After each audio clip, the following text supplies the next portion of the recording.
And so I am just going to flip through. I think we are where in this book? I think we are like at, we are in the section on group stuff. And yeah, I think that's where we are. And I'm good to be there. Oh, I forgot this mic. What is on this mic? Okay. Let's see, I think I'm live. Hey. So Stephanie is not with me yet. Good morning to you. I am excited. Woo, you guys, this is Thursday. I'm sure you know that. And as my girlfriend would say, she was like, Friday Eve. She is always like so excited about Friday. And it's like, okay. Knock on wood. Thank you, God, for my life. I'm excited to be here to kind of talk to you guys today. And today, I guess one of the reasons why it's so darn exciting for me too is so I have been so busy in I do these projects, and if you ever watched me before, like when we first started this pandemic, I was doing a daily like check-in every single day. That was at first. Just so people could see me. And as you know, I live alone except for me and the little dog. And so it was always this thing of just checking in and reporting how I was managing or doing this pandemic thing. And so because of that, I've got all of this stuff that talks about what I've been doing over this time. So one of the things that I have taken on as a project last year when we went into this pandemic, I had already had so I got my porches done last year on my house. These Amish guys came out and gave me some nice porches, and then I stained them so that they, I love my porches. Then at the beginning of spring, right when it was still kind of cold outside, because I remember telling them I needed some more work done, but it was still cold outside, and they didn't care because they had like a bad winter as far as getting jobs were concerned. And so I had an awning put over my porches, and I had, some other work done here at the house. So I have had project after project after project. So from getting it to getting some stuff the porches, to painting the porches, then putting up a gazebo, and then doing all this stuff in my yard. So that was the one project. Then I did composting, which was something else that I had been wanting to do for a long time, but had not had the time. And composting is not necessarily something that you do that's a constant activity, but it yields like this. I set up this big flower bed. Some of this wood is reclaimed from the old porches, old steps, all of this stuff. I reclaimed wood, repurposed it, put in a raised bed garden, plus I've got an in-ground tomato patch, and I got all of this stuff. And so I constantly have projects to do. And so like I'm excited because every day I go out after I, unless I've got a meeting or something else, I get up early so that I'm doing work early. Then I come in here and I do this. And then when I get off of here, unless I've got a meeting or something other thing pressing, I get to go work in my yard. And So yesterday, this guy who I bought a dehumidifier from last year, because I got to start that up. I run a dehumidifier during the summer, especially in my basement, and it keeps it so wonderful and cool. I was laying in bed this morning thinking to myself, like maybe I need to put, I do have a massage table down there, but I was thinking to myself, maybe I need to put a little bed or a cot or something down there. Anyway, so this guy hits me up that I bought this dehumidifier from. And last year when I went and picked up the dehumidifier, I was talking to him about his plants in the landscaping. Now, it looks like to me, when I went to pick up the dehumidifier, it looked like he used to have a well manicured lawn. But he said that he inherited this house. It was his grandmother's house in Cleveland Heights. So it's a nice house, but he is just totally redoing it. And so yesterday he said, he was like, if you still want those plants, he was like, I'm about to kill everything up there because he's about to do something totally different with the outside of his house. So I got buckets and I got my shovels, and I went over and yesterday dug up all of these hostas out of his yard because I was thinking to myself, like, don't kill them. They were beautiful. And so when I planted the ones that I got one from over there the first time. I didn't want to be too greedy. I just got the one. And he was telling me that he had been weed whacking those things down. So I went over there yesterday and I got hostas, and so I got to put those in the ground today. So I'm really excited about it being 90, close to 90 today, and being able to get out in my yard. It's like I'm chomping at the bit. So, but I want to get a lot of work done before it gets, before it gets really hot. But whatever the case may be, I got a project for that too. So, greetings, welcome, good morning to you. Stephanie usually hits me up when she's not going to show up. I didn't see a message from her this morning, but it's all good. If she gets here, she gets here. It's not, but we will press on, Terry on at any rate, and see what it is that we get done. And I'm really excited about, we're still talking about the first chakra issues, and the first chakra issues are all about tribal associations. And when I read through this, it just, how it brings up stuff for me. And so I'm sure as I talk about it, it probably brings up stuff for you. And when we really look at like the development of dis-ease in our body, this dis-ease a lot of times comes from what they say is our biography, meaning the things that happen in our life become our biology, meaning it affects our health. And so when we have things that are first chakra issues that have to do with our tribal associations, those things show up usually in the first chakra. Now, we talked about some of the exceptions because there are exceptions to that rule, but it usually still resonates to the first chakra. So like prostate cancer or anything in that particular lower body area. For women, it'll show up in breast as far as nurturance and things like that.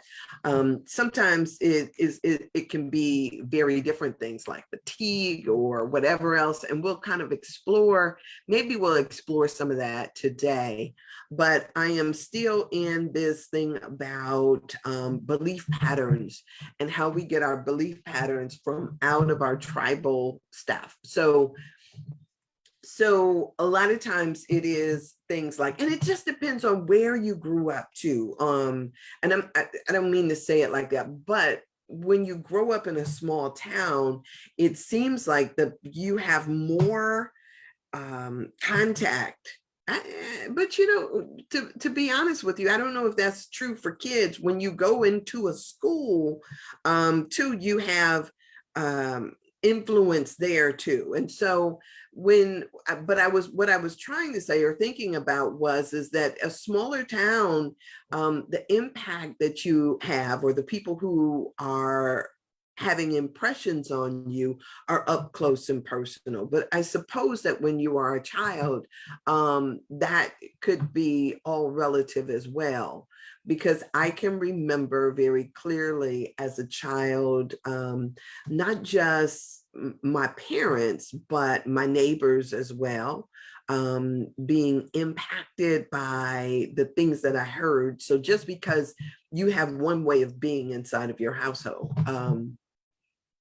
I grew up with, there was really like, so my parents had 5 children in the house. But my mother, because she didn't, when we were younger, didn't work outside of the home, we constantly had other kids here because she babysat. And her babysitting, I'll say she had 5, and plus she may have had at least 5 other children here on the premises that were not hers. And I think I will honestly tell you that that was one of the places where I originally said, I ain't never having no kids. That was like a put a period in it, because what I saw was that this idea of children, and this, you know, all of these children can basically just suck the life out of you. I mean, I don't know how else to put it. So so I think that that was originally when I said, "Woo, I don't need to have any kids. I ain't never gonna have any kids." And I always felt like that prior to me even becoming an adult, I always had a child on my hip, because of that babysitting. But that babysitting was something that was an extra income, and so we always had anywhere from, you know, 4 or 5 months old up until, you know, 13, 14, 15 kids that were here. And so, so when I talk about this idea of influence, it's not just that the influence was from the family structure, but also all these other people that entered into our home. And I will say to you that, and like some never leave, right? So they never ever leave. So we still have people that we befriended then and that are still now, right? So it becomes, yeah, it becomes all of that, right? Yeah, all of that. So I can remember, you know, like people coming over. And so not only did they come over to pick up their kids, but to have conversation. And my mother was always willing to dole out advice, or be like a big sister to somebody who may not understand or need some guidance through this thing called motherhood. She was like the wise woman, like a midwife, so to speak. Always had remedies for people as far as dealing with sick kids or problem kids or whatever. She was that woman. And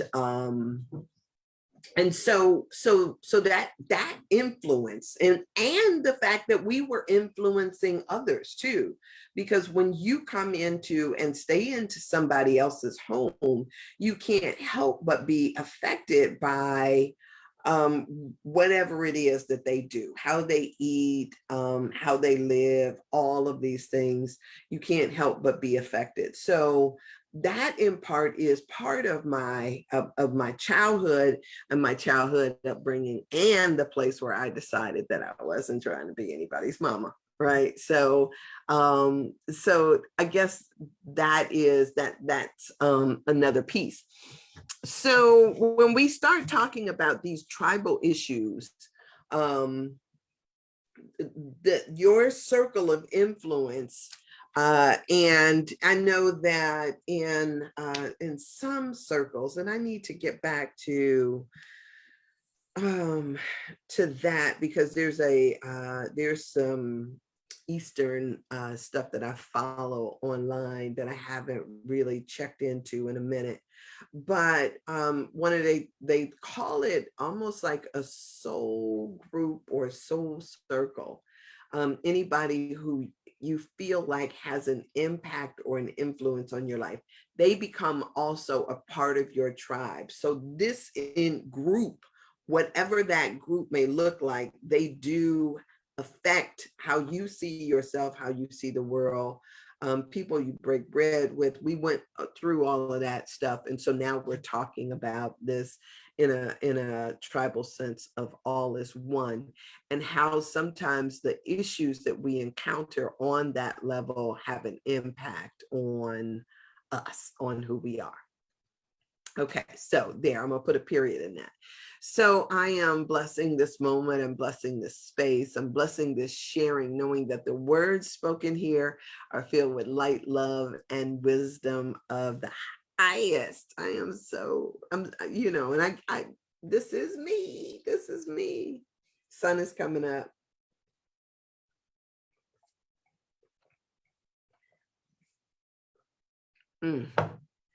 So I'm gonna have to work on this window, because sometimes it just really washes me out here on camera, but I'm not, not really gonna worry about it. So good morning. So here I am making my way through this thing, and we were talking about the belief patterns yesterday.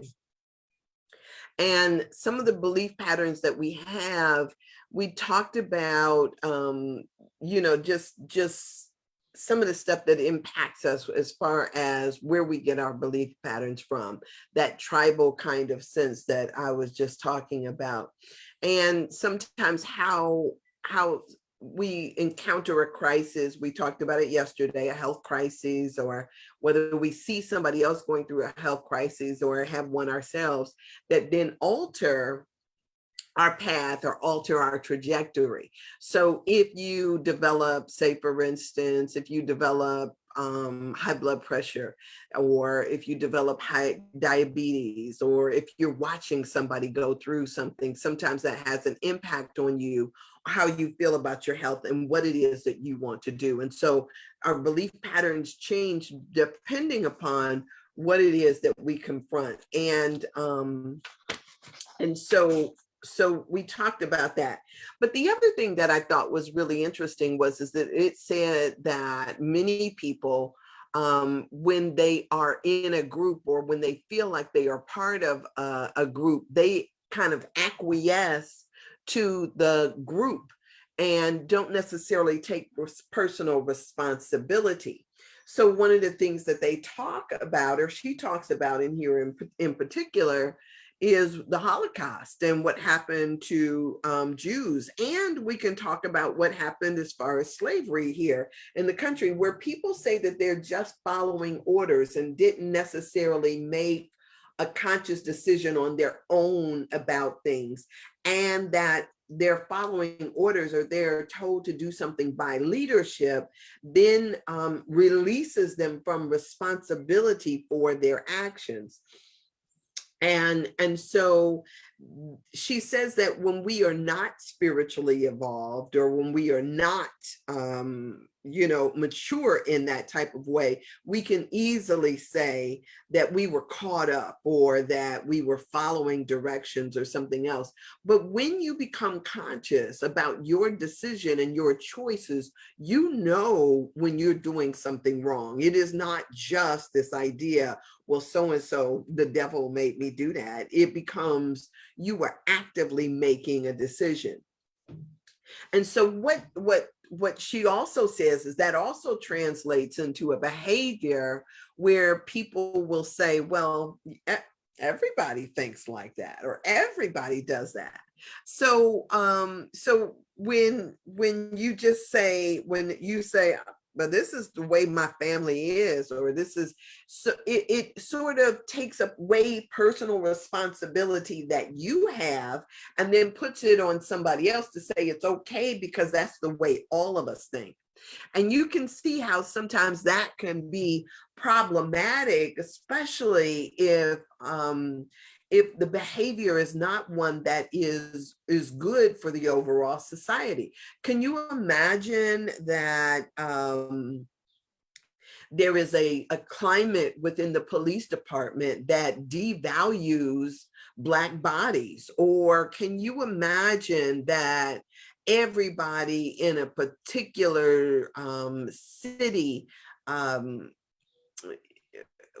what I don't know, people have this tribal mentality where they all do, since everybody else does it, then it makes it okay. If everybody else cheats on their taxes, or if everybody else is filing for these loans, or if everybody else is doing this, what's wrong with me doing it? I was dating a guy one time, and or I shouldn't say I was dating him. It was an ex of mine. It was a guy that I used to date. And he comes, come calling me up and, like, hey, how you doing? Kind of thing. And I was like, yeah, I'm in another relationship now. And he's like, oh, so what? What did I, and his defense was, what he was saying to me is everybody does this. What do you mean? It's like, and I'm thinking to myself, like, I used to date you. What are you saying? Had I known that that was your mentality, that everybody does this, I was like, that probably would have made me at the time think something totally different about you. But this idea that everybody does it, so it makes it okay, to me is that same type of group think, that group mentality, that shows that we are operating at the first level chakra and have not therefore engaged any higher in the chakra system when we talk about this ability to mature through the levels that are inherent in us. And so when we're still in the developmental stage, those are the kinds of things that you will hear. So she says the tribe does not require members to take responsibility for their attitudes that they inherit. According to tribal reasoning, it is acceptable to excuse one's prejudices by saying, everyone in my family thinks this way. So she goes on and says that it is commonly used to evade responsibility for all manner of immoral acts, like tax evasion, to adultery, to keeping all manner, to keeping the extra change from a sales clerk. Spiritually conscious adults, she says, however, can no longer utilize tribal reasoning. And so, and it is, I will say it is, I don't want to say it's dangerous, but sometimes what we do is that we, there is a thing in logic called hasty generalizations, right? And hasty generalizations is where, say, for instance, you meet one person out of a group.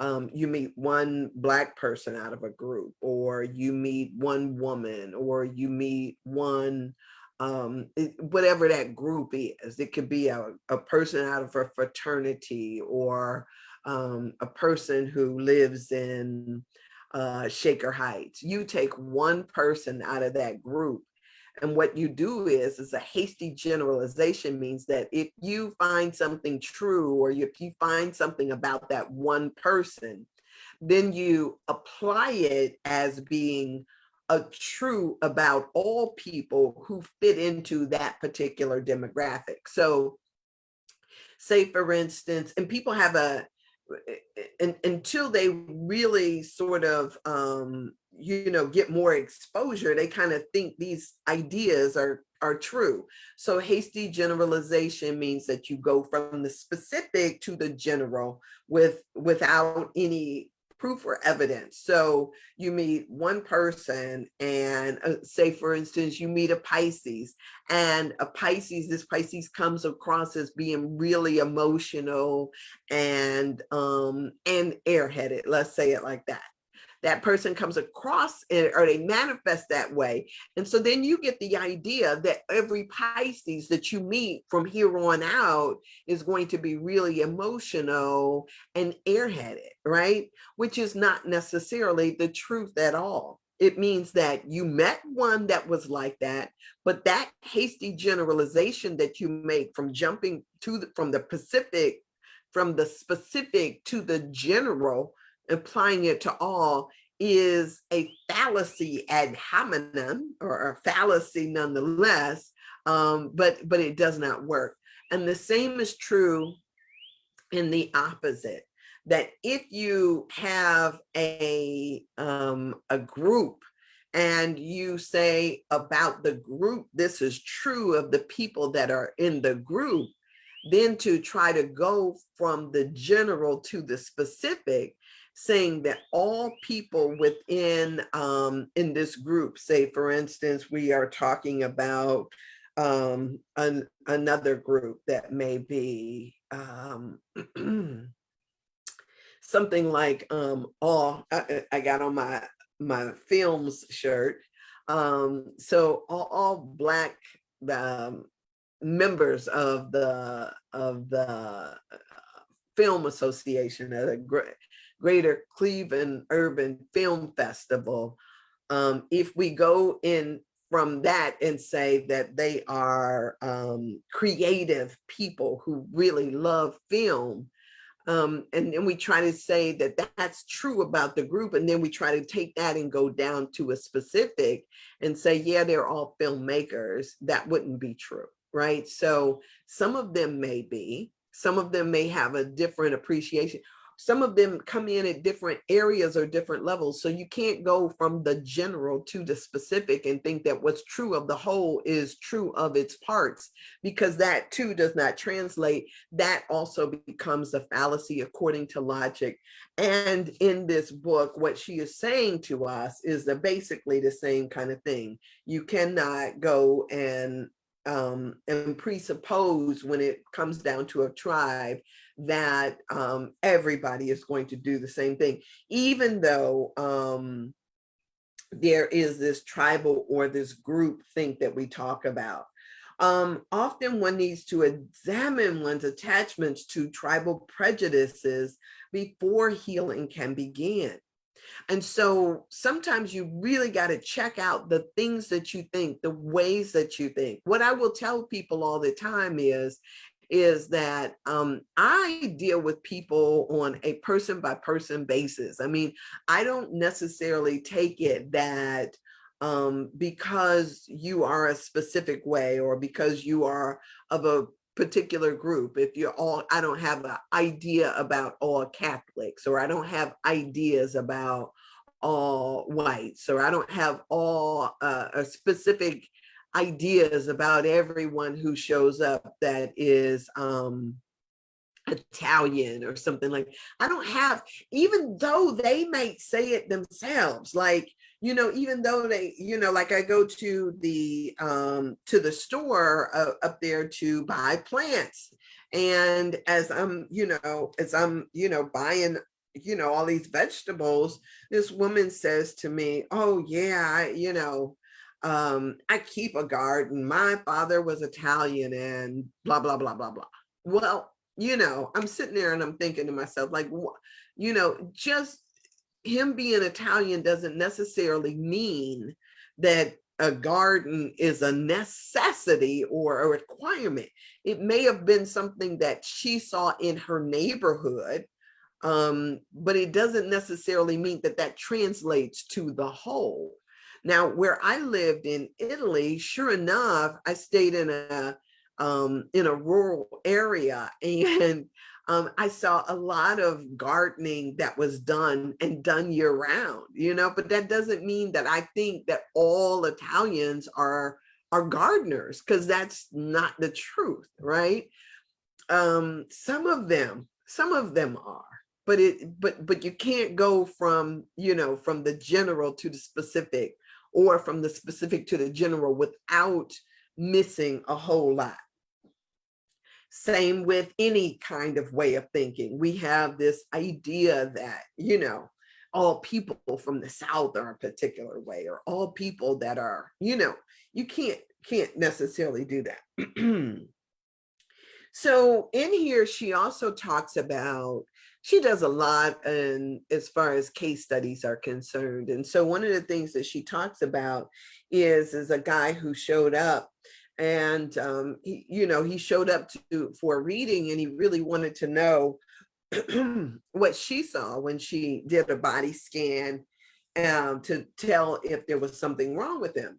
And she said immediately she got a indication that he had colon cancer. And what she said is that this guy knew that in his family's attitude about cancer was, if somebody got cancer, they automatically died. It was just like a foregone conclusion. So sometimes we hear in people's families, and I know that this has been true in the past for my own, somebody says the word cancer and everybody is like, oh no, like it's a death sentence, like it's an automatic death sentence. And part of the problem in healing something is your belief about it. So this person knew that he had a problem with the term cancer itself. And if you already believe that it is a death sentence, then that means you will be at the effect of your belief. And so one of the things that I talk about all the time is that prayer that says, heal my unbelief, right? Asking God to heal you in the places where you don't have the ability to believe, because the ability to believe is so powerful. And if you don't have that ability to believe, if you don't have the ability to think a different way, then that is where you need to start with your healing work, instead of trying to say, oh God, heal this. It's like, first off, let me deal with the fact that I don't believe that I can be healed. Let me heal that piece of me. Let me work on all of this other stuff. And so that was what this guy presented to her for. And so it's a tribal, sometimes it's a tribal attitude. If everybody that believes a particular thing, then it is more than likely that it will affect your ability to think and to know something different. So at some point, you have to deal with that root cause, or the ticker tape. In some books, they talk about the information that is already, it's our belief system that's already in place. And that belief system is what needs to be uprooted, so then it can be changed. And until you deal with the belief system itself, all the praying in the world is not going to do the good. You got to pray about what you're believing, right? And so I know that, sometimes it is just breaking free of the patterns that you have. So if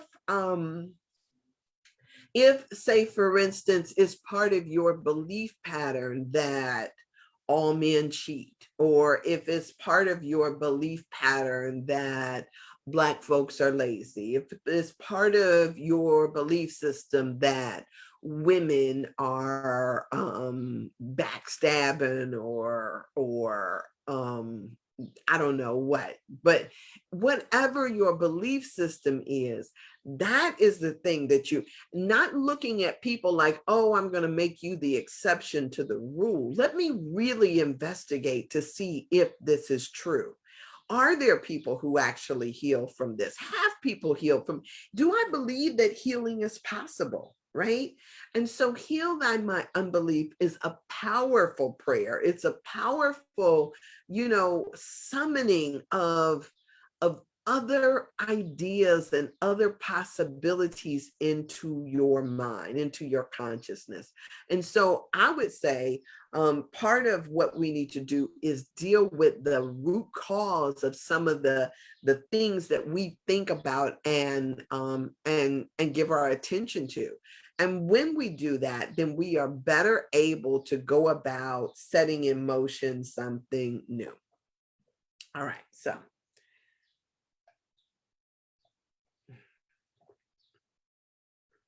I'm actually at the bottom of my bottle of orange juice. It's so good though. Mm. Okay, so I am going to, since Stephanie is not here, and and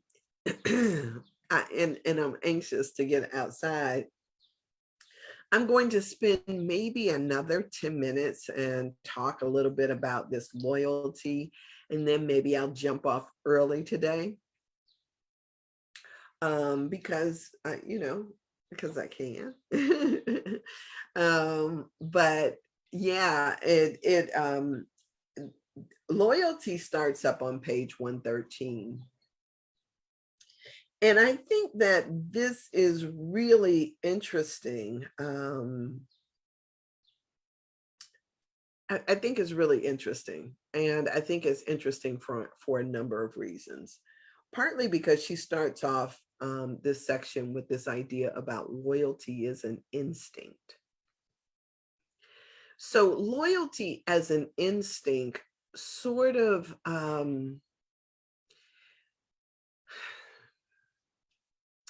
to say that it's instinctive is interesting to me. Now remember, I just talked about my family of origin. And I've talked about several times on here how as siblings, we grew up, fighting with one another. We also grew up making up with one another. We are really close as siblings.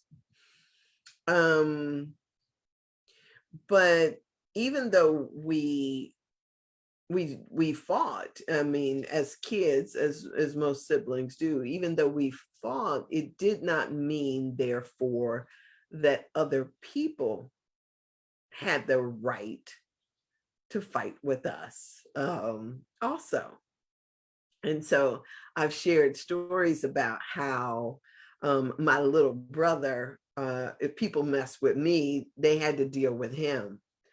And so this idea of loyalty was not something that we necessarily heard overtly, but it was something that was apparent in how we dealt with one another. I can beat you up, I can kick your butt, I can talk about you, but can't nobody else do it.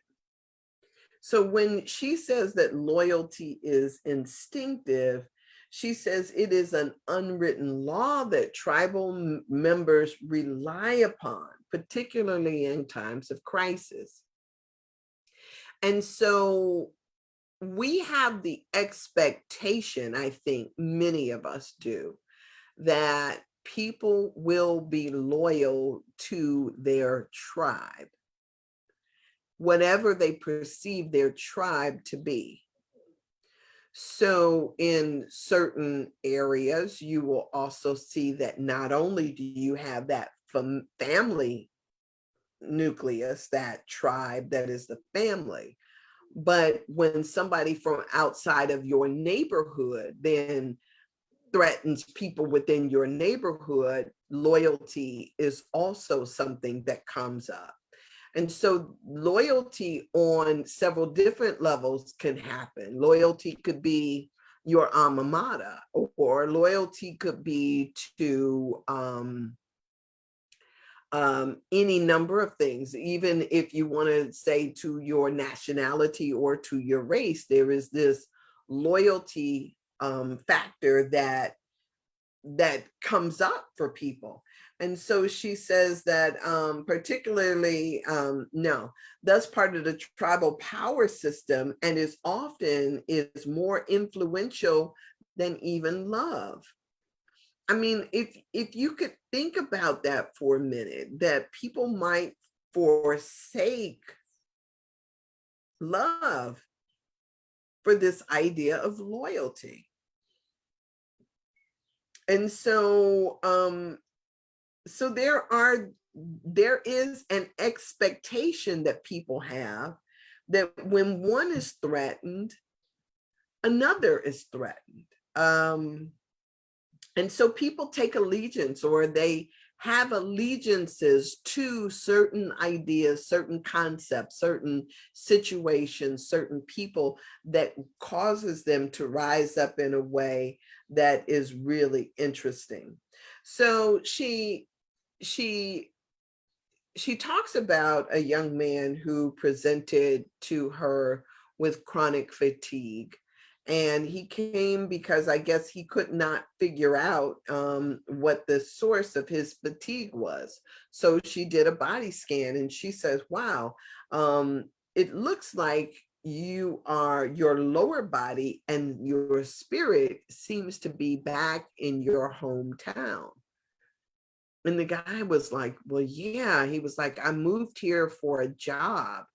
And I really didn't want to leave home. My family really needed me. And, he had a certain identity, a certain place in his hometown.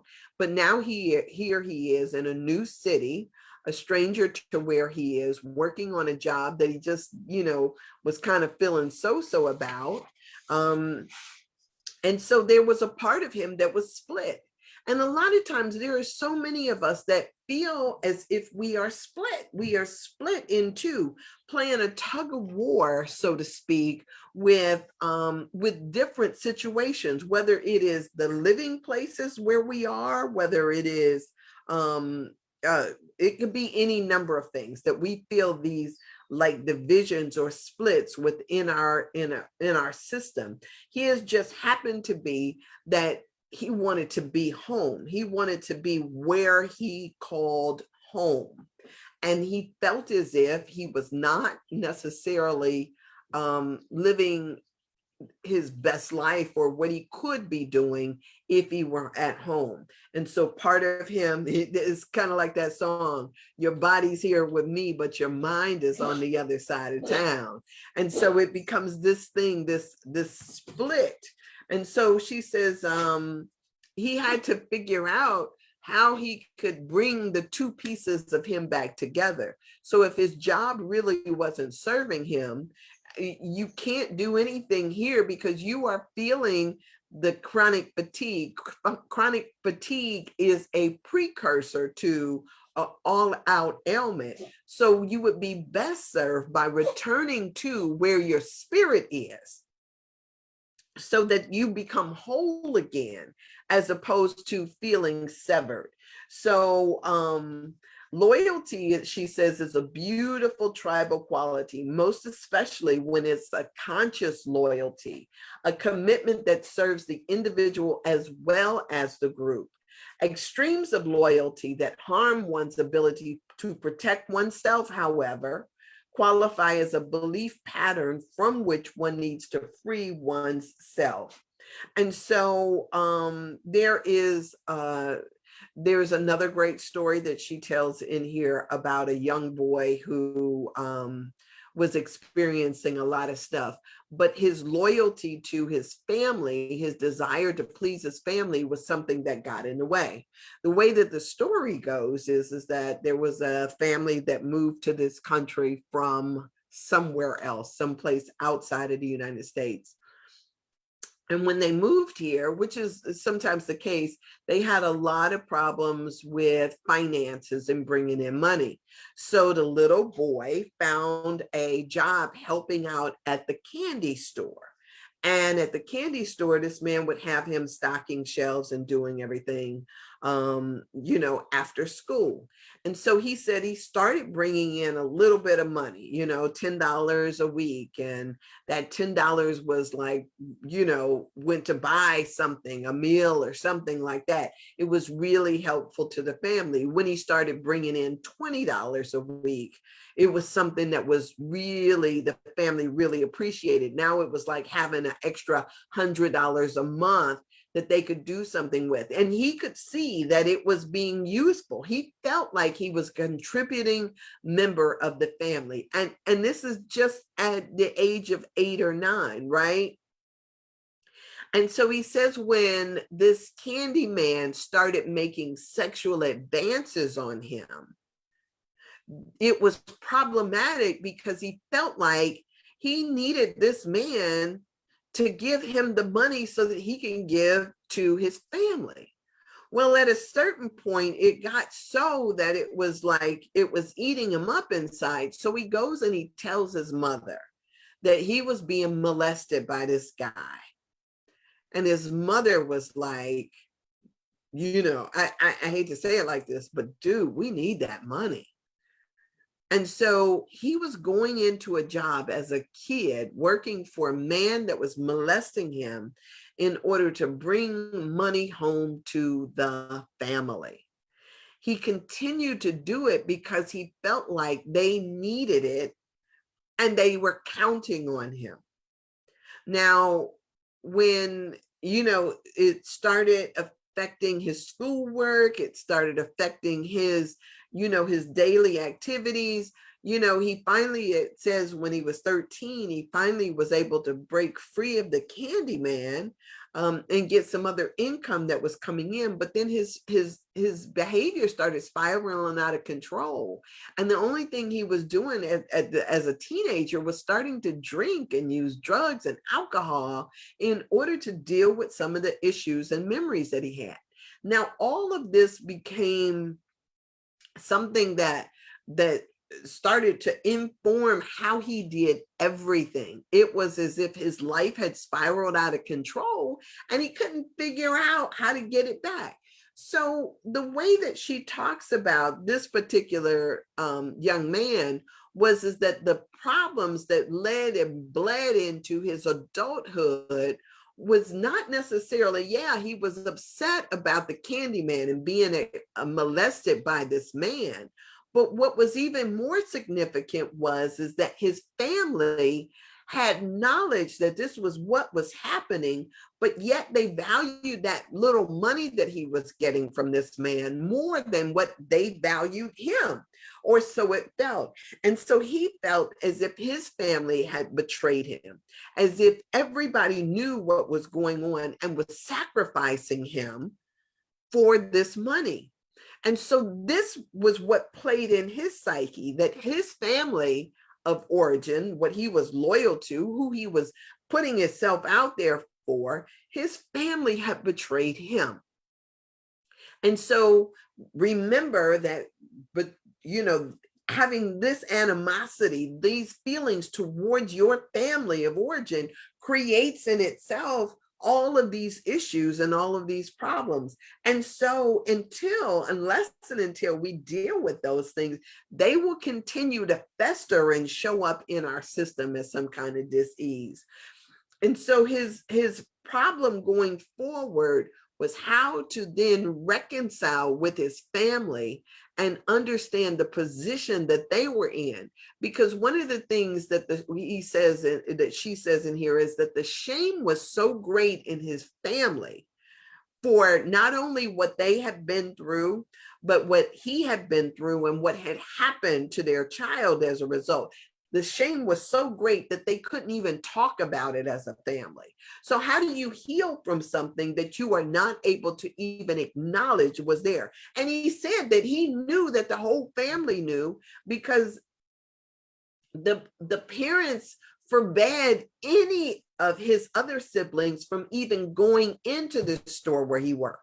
So it wasn't as if they didn't know that there was something going on there, that there was something wrong, but they were just unwilling and unable to stop it because they needed the money from that little job.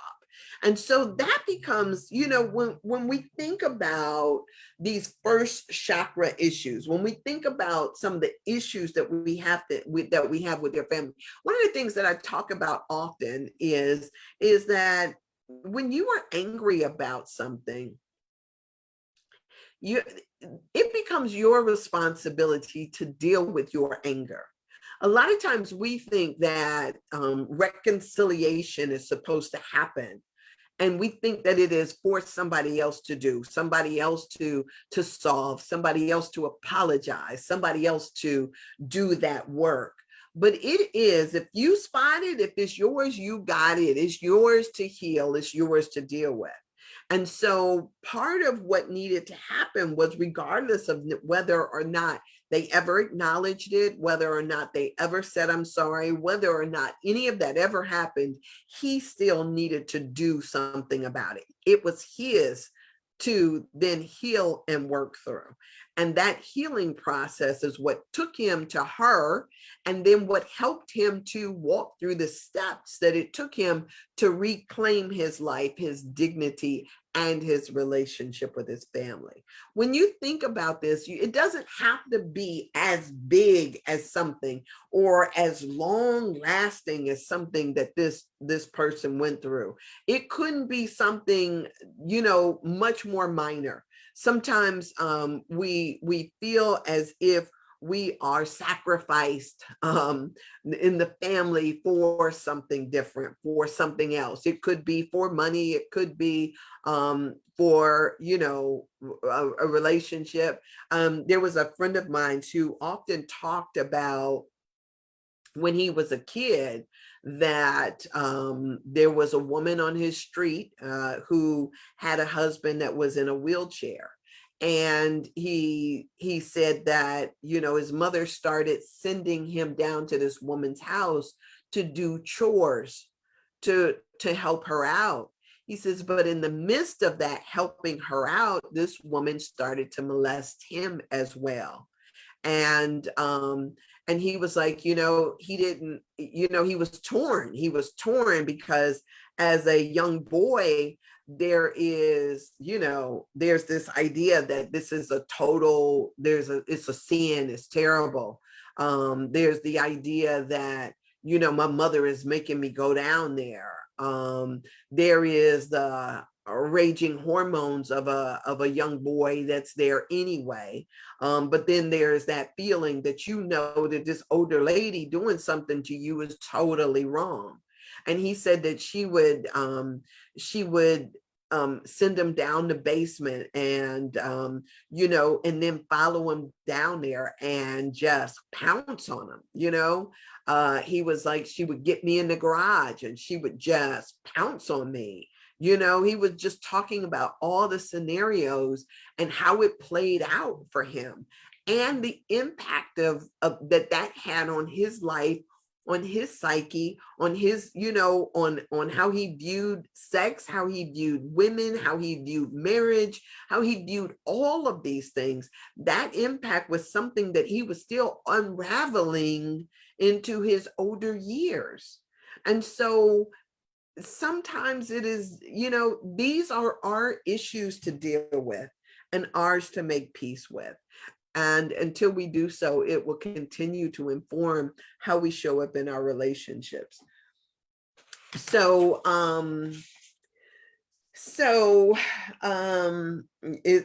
it's part of, yeah. And she talks in here about shame, guilt, the feelings of betrayal, whether or not the family knows about these things, and all of this becoming issues that we have to work through. So it's not just as simple as, as we might think, as one might think, but it becomes something that informs how we see ourselves and how we see our lives. So that is part of the loyalty thing. I will probably deal with this a little bit more, but as I said, I'm going to get off of here a little early. It's not that much earlier, but earlier still. So I appreciate you for watching and being here. And, whatever, if you've got comments, if you're working through something, if I can be of any assistance, you can always reach out to me. Again, we are working out of this book, Anatomy of the Spirit by Carolyn Niss. And it's an amazing book, amazing teaching, and it can really help heal your life, change your life, all of those good, amazing things. All right. So thank you so much for being here, and love you. I'll see you tomorrow. Same time, same place, right here. All right, bye. I hope all is well, Stephanie. I'll check in with you. All right. Jessica, Gretchen, everybody, Erica, all y'all, I love you. All right, see ya. Bye.